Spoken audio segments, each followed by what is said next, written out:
করে চলেছে, তাহলে সেই পল্লীদের কথাগুলো ভাবো। এসে ওই সূর্য আলো জল মাটি বাতাস, সূর্যের উদয় নেই, অস্ত নেই, দাউ দাউ করে চলে যাচ্ছে, বাতাসের থামার বিরাম নেই। মাটি সবাইকে ধরে আছে, যেমন করে পারি মাটিকে আছড়ে পিছড়ে তাকে আমরা চাষাবাদ করি। জল অবিরাম বর্ষণ করে সেই দেব অক্লান্ত পরিশ্রম করে ঝরে পড়েছে শুধু জীবের সেবায়। তাই গুরু বললেন, সর্বজীবের মুক্তির দাতা আমি। যখন পৃথিবীতে কিছুই ছিল না, তখনও ছিলাম সেই আমি, সেই এক মন আমি, ওই মহাশূন্য।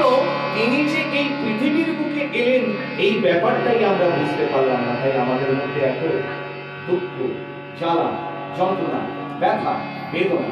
তাই বলছেন মাভৈ, কে বলছেন? মহাকাশকে মন্থন করে যিনি নাম দিচ্ছেন মহারাম রাম নারায়ণ রাম। ভয় নেই, আমি এসেছি তোমাদের মুক্তি দিতে। একবার তাকিয়ে দেখো আমার পানে, সেই এক মন নিয়ে আজকে বহু মন, সেই বহু মনকে আমি এক মনে নিয়ে যেতে চাইছি।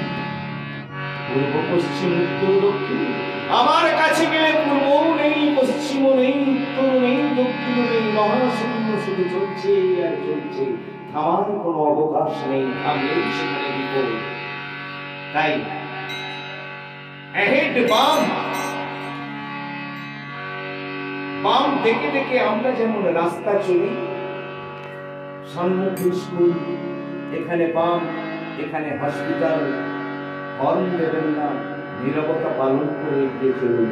তাই গুরু বলছেন, মহাকাশের পটে নীরব দর্শক হয়ে শুধু একবার মহাশূন্যের দিকে তাকিয়ে নীরব দর্শক হয়ে, হে গুরু, হে গুরু, তোমরা কিভাবে রয়েছো? হে গুরু, তোমাদের কাছে যেতে চাই, নিয়ে চলো, নিয়ে চলো, নিয়ে চলো, নিয়ে চলো, এই করো, দেখবে তোমাদের ওইতেই খুশি হয়ে তোমাকে কত সুন্দর জায়গা করে।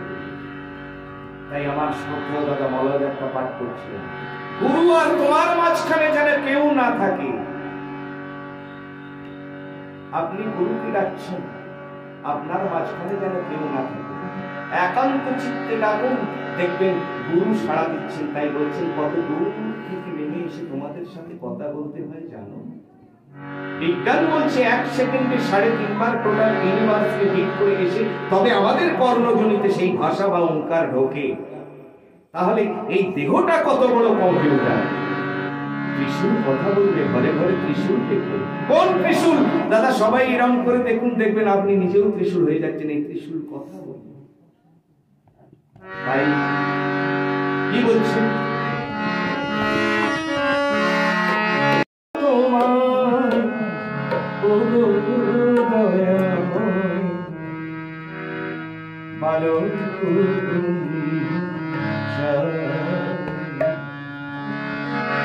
তুমি নারায়ণ অতি কৃপালু,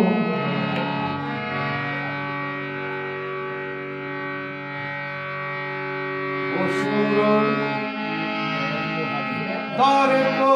তর্কহারি,